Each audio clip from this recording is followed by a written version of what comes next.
Welcome to the Max Potential Habits podcast. I'm your host, Dr. Amanda Barrientes, the founder of NFA Coaching.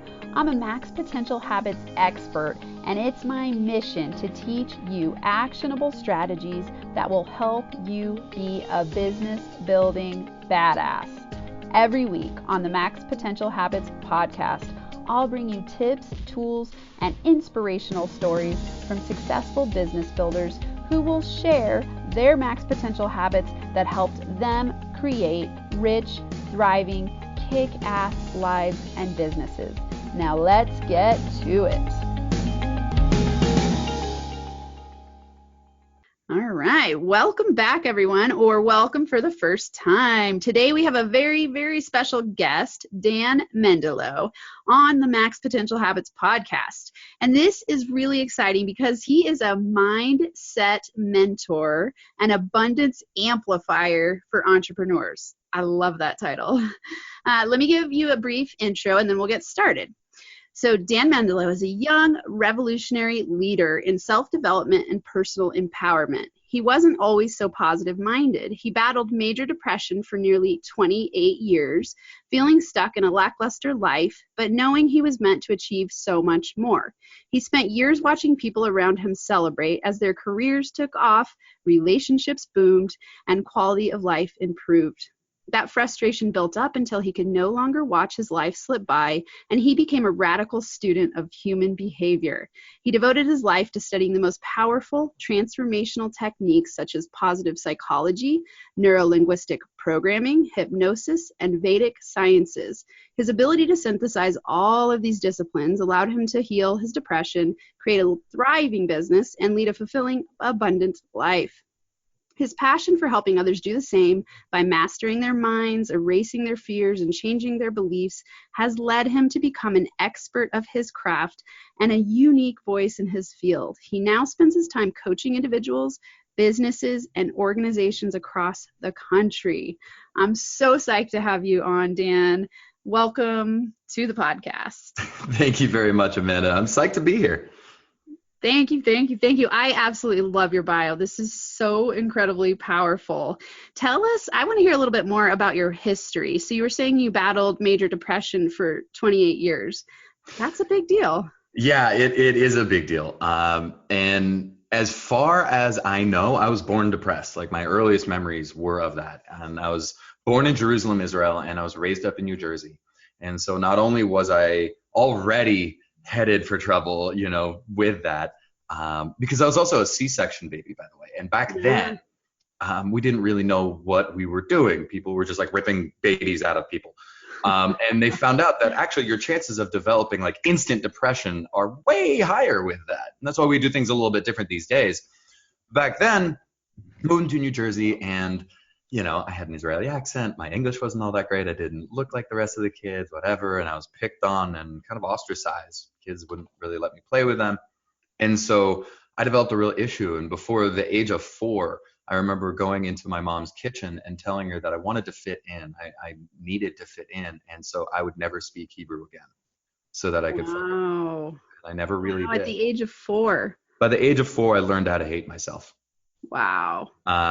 And it just got even worse as I got older, and this whole trend of trying to fit in, trying to change myself to be likable, acceptable, lovable, and it just blew up in my face, and I was bullied and picked on and fucked with all throughout. And up until high school, where one of my only friends, or my best friend at the time, turned on me. I still don't know why. Got all of his friends to steal my things, tear up my stuff, physically accost me, and spread lies about me throughout the school. So even people who didn't know me would hate me too. Wow. And college, drugs and alcohol, which created a perfect storm, and I became suicidal. And that is a serious wake-up call. Like I didn't know that could happen to you like weather, right? That just one day, just boom, out of nowhere, very seriously contemplating and almost going there. And it scared the hell out of me. And throughout that, there was something that told me that I could figure it out, that I'd have to figure it out. And so I started studying. I learned cognitive science, specializing in sensorial sciences because I thought there was something wrong with my brain and how I processed information. So I went to the best school in the world for cognitive science and didn't find squat because obviously there's nothing wrong with my brain at all. So I started learning psychology, and I realized that therapists couldn't help me. You know, I went to therapy and I learned a lot of classical psychology, and I found classical psychology did not have the answers for me, and I was smarter than all my therapists. So that wasn't it.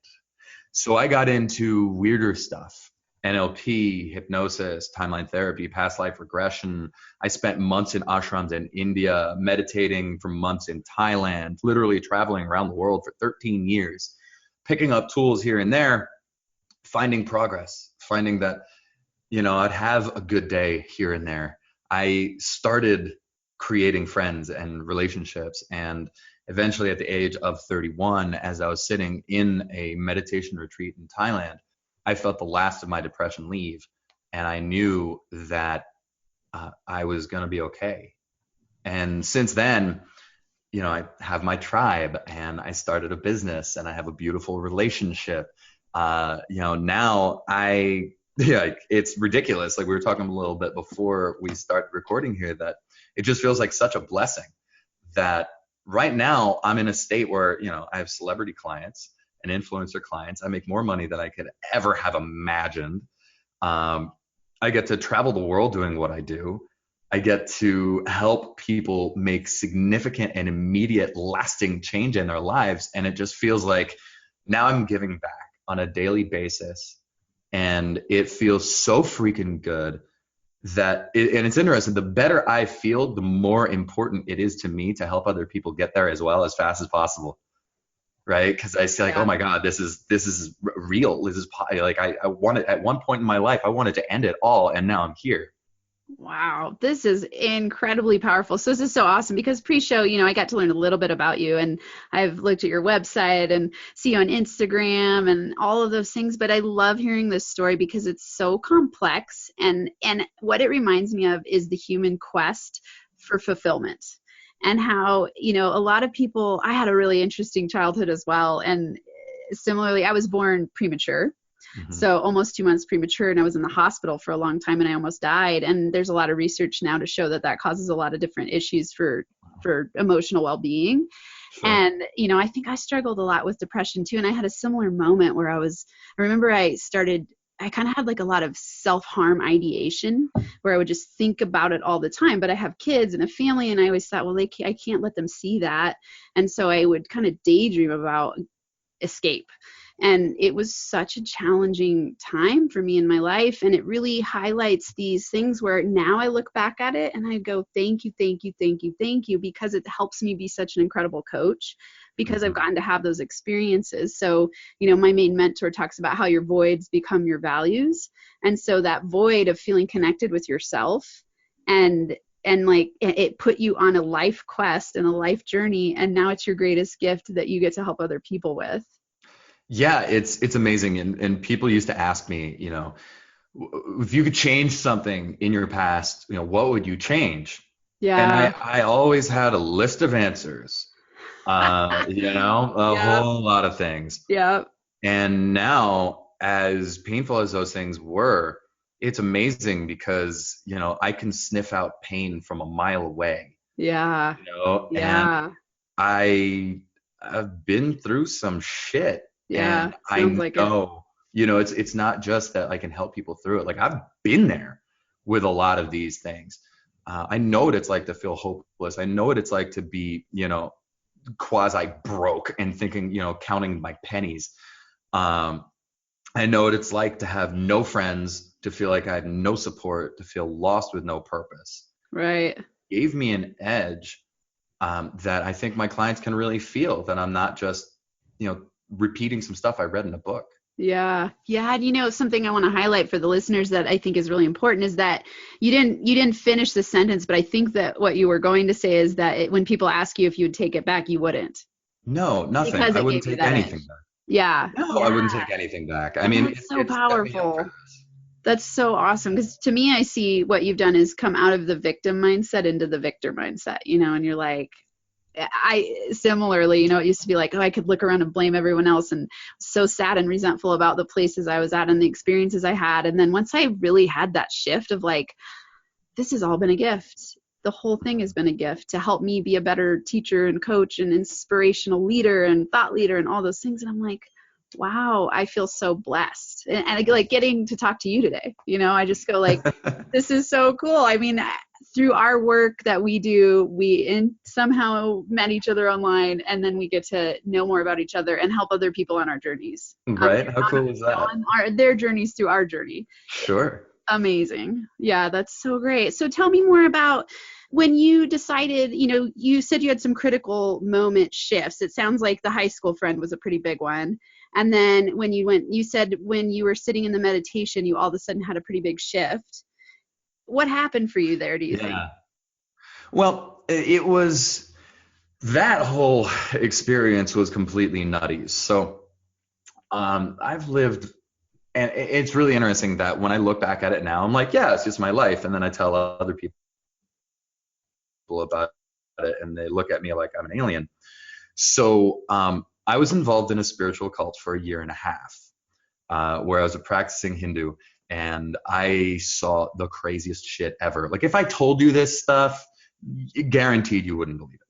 I really have not met a single person who has not actually experienced that kind of thing, who just open eyes just believes this sort of thing. However, when I experienced spirituality for the first time, I went from being, my dad raised me to be a very like science-minded kind of person. I need to see it. It needs to be tested.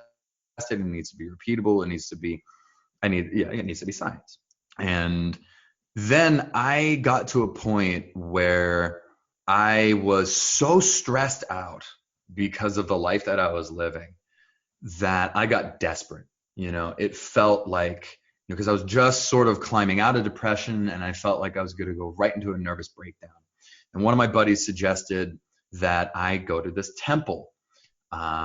And I went there, and it was really interesting. That was the first time that I experienced spiritual energy, and I had no idea what it was, but I could feel it.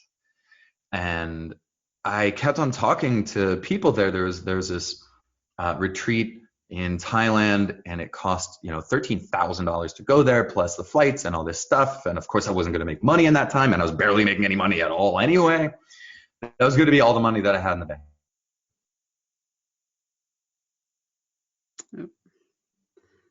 Oh, we're having some. I couldn't like. Oh, you go back just a couple seconds because I lost you there for a second. So you said it was going to be all the money you had in the bank, and then you cut out. So. Okay. Yeah, sure. So it was going to be everything. And so I was talking to people about it, and no one could give me like a good answer as to what happens there or the changes. So here's my mind, right? Like, I don't know what this is. Everybody tells me it's amazing. It's all of my money. That's why I'm freaked out, because I'm going broke, And I said, F it, and I went.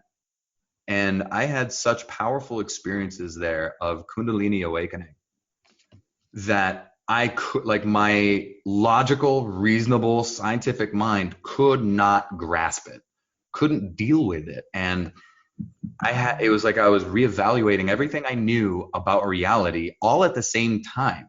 And I would be walking around, and every once in a while it was like my mind, like my vision looked like I was trying to steal a cable. Like it got black and white and it got all staticky, and then it would click into high def. Like all the colors, it was like I could suddenly see everything. Literally, all the colors were brighter, everything was sharper. And then it would snap back into standard def. And then, a little bit later, it would do the staticky thing, and it would snap into high def for longer, and then back, and longer, and back. And at one point, it just snapped in and stayed that way. Wow. And that was one of the moments when I was coming out of a meditation, and I could feel it leaving me like a poison, the last remnants of that depression. And since then, I came back from that retreat feeling energy. So now I feel the energy off of anything alive, crystal, people. Yeah, I walk into the woods and get high as hell because I could feel everything there. That's so cool. It changed my The life. woods are the best place to get high. I feel They like are. I do trail running, and it's like the best natural high in the universe. Oh, it's so good. It's just Yeah. so good. And so, yeah, I mean, that was a huge turning point because not only was it a big dose of healing, but Yeah. that spiritual connection there has, I mean, I manifested a multiple six-figure business out of nothing with no business systems or ads or marketing. I didn't know what the hell I was doing. And I created it out of a combination of spirituality and skill, of just being Wow. really good at what I did. But Wow. the whole thing seemed like blessing after blessing after blessing after blessing. And so that was a major turning point in my life for so many reasons. That's incredible. Will you expand a little bit on that moment when you decided to turn it into a business, where you kind of came back and it sounds like you had spent all your money Mm-hmm. to go experience this and it worked. I want to highlight that you were willing to take the leap. You were like, I don't know what's on the other side of this and it's all the money I have in the world, but I'm going for it because it sounds like you just kind of felt called to do it. Yep. And you knew there was some answer there for you. So you went. And then you come out and then you manifested a six-figure business. So tell us a little bit about that. Like, how did that process take place? So I had actually been coaching for a number of years already before that. I was working for another person. Okay. Who was supposed to be, my mentor and show me the ropes and show me how to create a coaching business. And none of that really happened. Mm-hmm. But it was the only source of cash I'd had because I quit my office job before then. I was a program manager at an aerospace firm and I was doing well there, but it was soul sucking. I'm not meant to be working for anybody else. And I'm definitely not meant to be on, that kind of life track. Yeah. And so when I came back from there was something in me that just said like, look, you cannot work for anybody else, period, ever. That's it. You're done. It doesn't matter if you're a coach. It doesn't matter if you're working in aerospace. That's it. And it doesn't matter how hard it is. You're going to find a way. Mm-hmm. And so I did what was even scarier because I had no money as I came back from this thing. And then I told my only source of money, I'm out of here. And I came really close to having to get a part-time job. And all of a sudden clients started showing up. Wow. So how did you start promoting yourself? I didn't. At first, what I was doing, I heard that, hey, if you want to really be able to speak with your market, you need to know your market. So you need to reach out and speak with people. And so I realized maybe I just didn't know enough yet to start promoting. So I started reaching out to people on Facebook saying like, hey, I'm a new coach. This is what I do. I'm trying to learn people better and see, kind of sharpen my skills even more. Can I get just 15 minutes of your time just to ask you a couple questions about your life? And in exchange, I'll give you some free coaching right there on the spot so you leave feeling much better than you did before. And I promise no pitches. Cool. Right? And I didn't until people started asking me at the end of the conversation. I was ready to hang up and people would be like, so how do I start? And my first call, I'm like, start what? You're like, what do you mean? I don't have anything for you to start. How do we start coaching? Where do we go from here? I'm like, oh shit, now I need to come up with a program. Like, I need a package real quick. $75 an hour, is that cool? And they're like, yeah, cool. I'm like, oh my God, it worked. Dude, that's so great. I love this story. I want to highlight and what you said to me that really stands out is that idea of promoting yourself and putting yourself out there. And it wasn't even that you were promoting your service, you were promoting through service and bringing value to people and just opening the door to put yourself out there and go, okay, I'm going to take a learner mentality. I'm going to put myself out there. I'm going to ask to learn about people and I'll bring value and I'll trust what happens. And then that's beautiful. I love it. That's a really great entry into opening a new business. It was so cool. And the beautiful thing was it didn't scare me because legit I was trying to get even better at what I was doing. So there was a no lose scenario. Yeah. Right. Like if they didn't want to talk to me, okay. If they wanted to talk to me but didn't care about anything else, okay. And Yeah. I come out of there with clients. And the thing was, That's so I cool. got really good at giving people breakthroughs within short amounts of time, because what I realized after doing it enough was, if I can get a client a significant breakthrough within that call, they will want to start working with me. Right. And then they want to refer people to you. And then they'll want to refer people. So what I Yeah. did was I did that, and then I just started gathering Yelp reviews. Cool. Okay, wait, before I forget this question, I want to ask you, how did you deal with the fear of no money and no business really to speak of when you started this process? Yeah. Yeah, because that would put people in a lot of people in a fear state where they're kind of attracting people out of desperation, which never works. So, how did you deal with that? Spirituality was my support. Okay. And the thing is there that, to me, spirituality is the pursuit of your own connection to the universe, which is really your own connection to yourself, Yeah. right? Because we're all part of that same great cosmic organism, right? Yeah. And I didn't know what spirituality was, before I went to this retreat. But when I came back, I didn't have a logical understanding of it. I had a physical feeling of it. I knew it was real. And then, like, there was something in me that just said, like, oh, this is going to work. This all happened for a reason. I don't know when it's going to work. I don't know how it's going to work.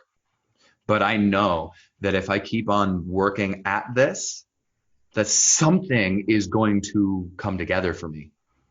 Wow. I mean, it's so powerful that you had such a massive transformation in your thinking that you were able to sit in that place of, it's like faith, right? It's like, okay, I trust that whatever I have to share is going to work out. For the listeners, I would think they're wondering, because I have this question, like, what about the practical reality? Like, where were you living? What were you eating? How did you feed yourself even? Sure. So fortunately, I have incredibly caring and generous parents Okay. who helped me out with most of my rent. And I dug into the savings that I had. I had very little, but I had some stuff, right, gathered from my job. Yeah. And I was just burning through that. That was supposed to be my retirement fund. And that's what my parents told me too. It's like, well, this is supposed to be your security. It's, well, I need security now. Yeah. and, Yeah. and I told them, I had this image in my head. I told them, look, when I get this together, I will generate more money than ever before, and I will quickly replace that. But I need to get started, and I need to get started right now. Yeah. You're on fire.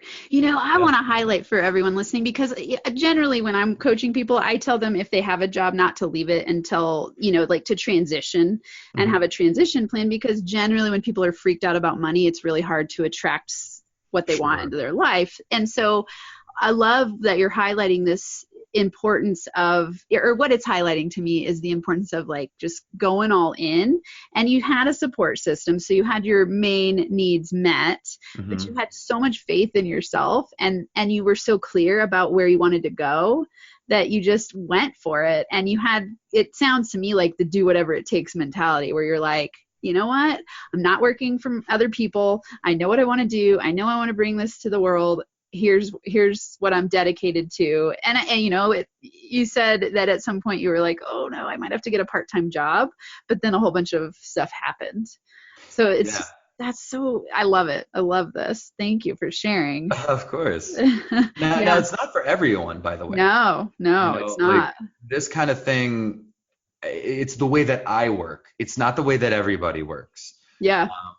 And so you have to figure out your own way of doing things, but also understand the difference between your way of doing things and giving into fear. Yeah. And so what I did was I went totally Sun Tzu on myself, fighting with your back against the cliffs. I burned my ships, and I told myself, I will fucking die before I fail. I don't have a way out. I will not go back. And so that's what I did. The NFA attitude, right? Exactly it. Like, I had nowhere else to go but to success. Yeah, that's awesome.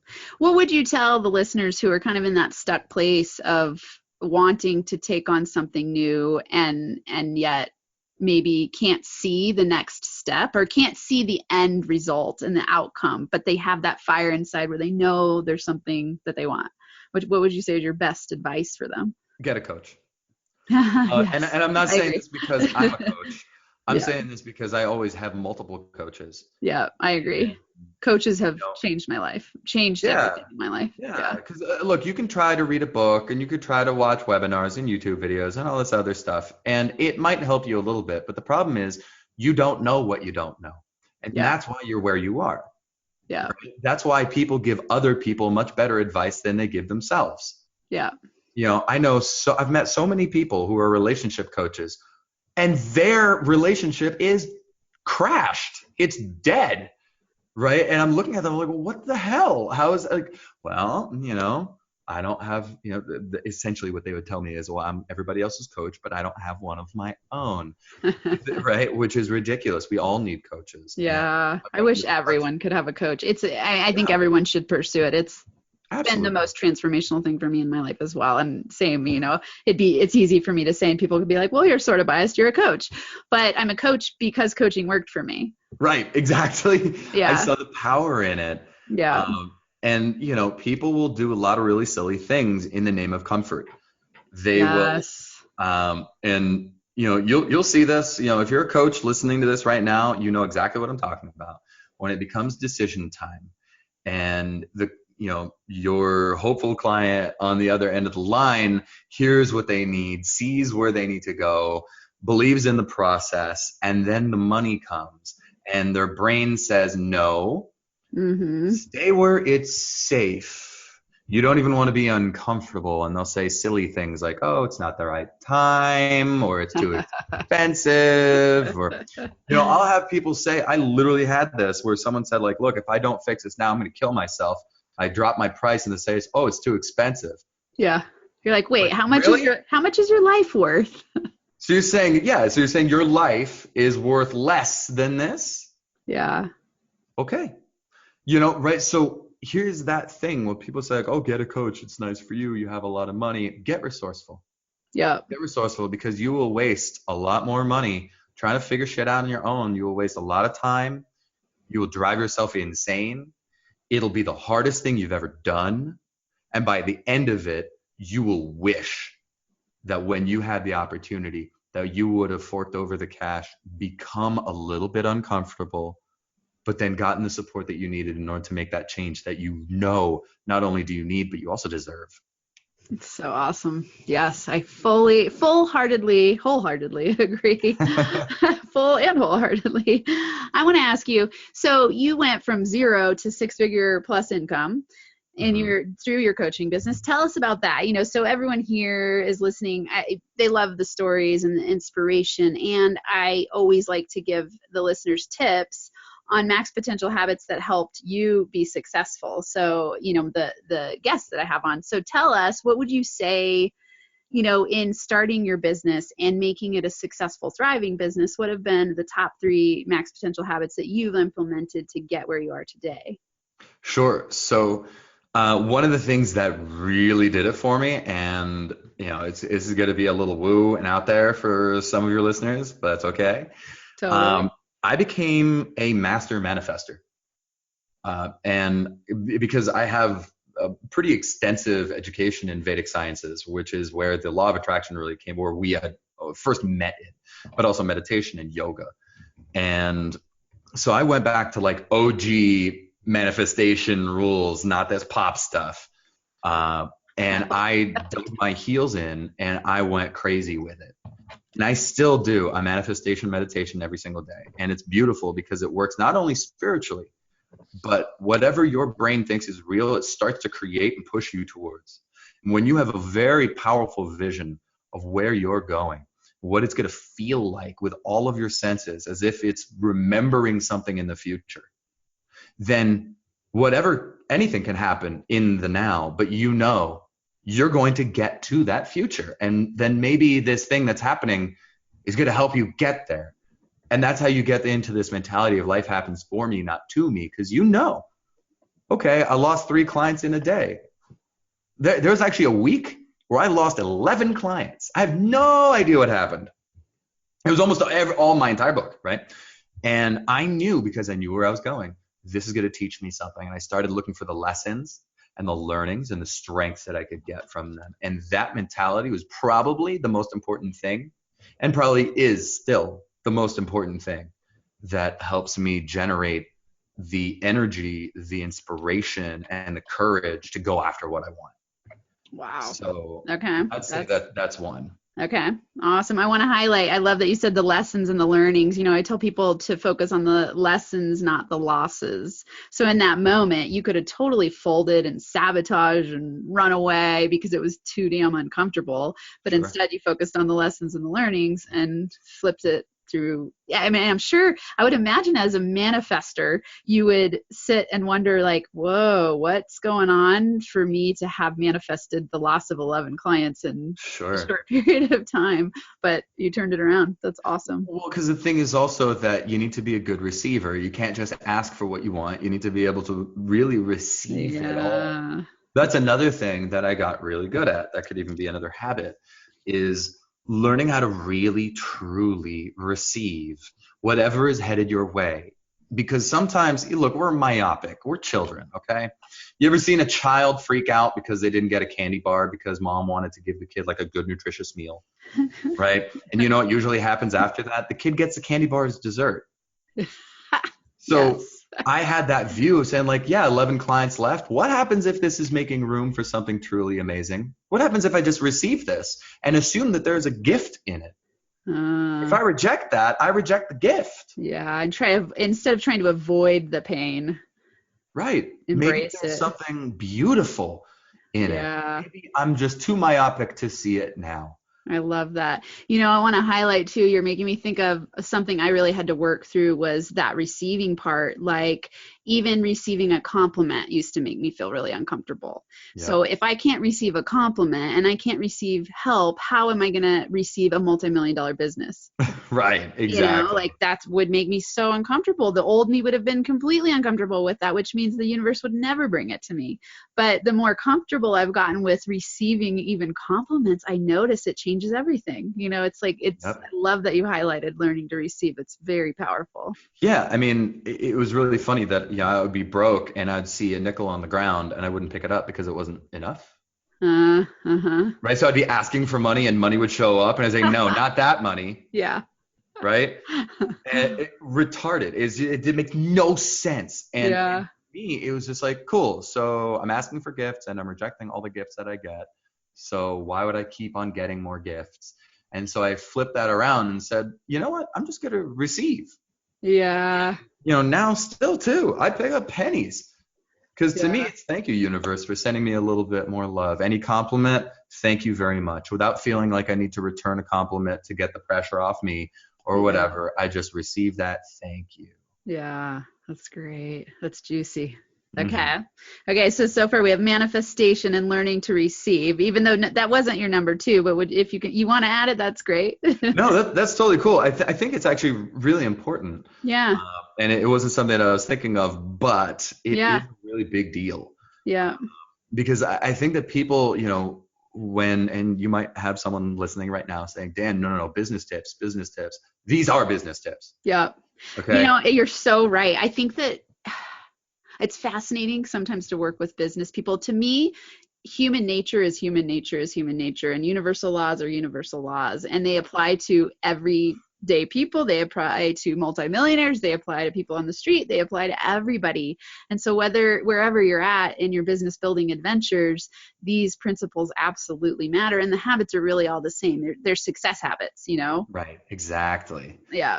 And for any goal, because what I saw and still what I see these days is that you can give the best business strategy to 2 different people. Mm-hmm. One person will fail catastrophically and one person will succeed beyond measure. Yeah. And the strategies are the same, but the differences are these habits. Yeah. Yes. So it went to me, and that's why I've worked with a lot of business coaches who have no idea how I became so successful with nothing. And I told them it's this. Yeah. This is it. Yeah. And, okay, so tell us another. So manifestation, learning to receive, and then what else would you say? Real deep gratitude. I love it. Okay. But, one of the things that I love doing is picking at common advice, because I think most of it is wrong. Mm-hmm. And it bugs me. It's like nails on chalkboard whenever some super famous dude who has the opportunity to create, or gal, real create change, and will say something silly like wake up and write down 10 things you're grateful for and it'll change your life. No, it won't. No, it won't. Because one thing I ask this anytime I teach gratitude at big events, and the average time people go through this is a whopping 3 days before they give it up. Because what happens is they've forgotten the most important part of gratitude, the thing that makes it work, which is your emotional connection to it. So the thing here is that gratitude is not something that happens to you. Because if your life sucks right now, when you wake up, what am I grateful for? Nothing. Great, I'm screwed. Right? You're done. So you ask, what could I be grateful for? It's like going to the gym. That's why it's called a gratitude practice, because you can practice and you can get better at gratitude and developing that real beautiful, incredible heart connection. I teach my clients how to be grateful for absolutely anything, literally anything. It starts off with looking around the apartment at the first object you see and asking, how could I be grateful for this? And then you get an answer. And you ask why, or how could I be grateful for that answer? And how could I be grateful for that answer? Always seeking something that is closer and closer and closer to your heart, to who you are, to what's important to you. And what's interesting is when they do that, they see that they can connect almost anything around them to the things that matter most to them. And all of a sudden, a mug is not just a mug, right? It's a connection with who you are. Your cell phone is not just a cell phone. Your knife is not just a knife. And you look around and you realize that you are already abundant, no matter what you have. And that energy, if you want to attract abundance in your life, already feel abundant. Right? Because when you want something, it actually sets out to the universe, you don't have it. That's the unconscious focus. But when you already have it, you say, I love this abundance. I love everything that I have, and I would love even more. Then more will follow. But the beautiful thing is, when you meet someone, you ever met someone who's truly grateful, right, is an amazing receiver and has that connection where they can manifest what they want, aren't they just incredibly magnetic? Oh, yeah. Absolutely. Right? Like they walk into a room, like I need to speak with this person. I have to speak with this person. Yeah. So when you have these installed, you will attract clients to you like crazy. Yes. Abundance amplifier. I love that terminology. It's so powerful. That is, to me, these are incredible tips. And I really, really like, you're right. A lot of people, and it's making me think when I talk to my clients about gratitude, it is that emotional connection piece. It's actually saying why you're grateful for something. Yep. So it's like saying, I'm grateful for money. That doesn't really give me any emotional connectivity to the money, right? So it's like, It's like, why am I grateful for the money? What does it bring to me? What does it provide for my family? How does it help my impact? And you can list then 50 reasons why you're grateful for money and connect with it emotionally. And it's so much more powerful. Exactly. So I love that. Thank you for highlighting that. This has been incredible. Are there any other habits you would want to share? Oh man, those three feel great. I've got so many. Get your ass into nature, or surround yourself with plants. That's what I did, because I live in LA. It's hard for me to get out there, so I brought nature to me. Yeah.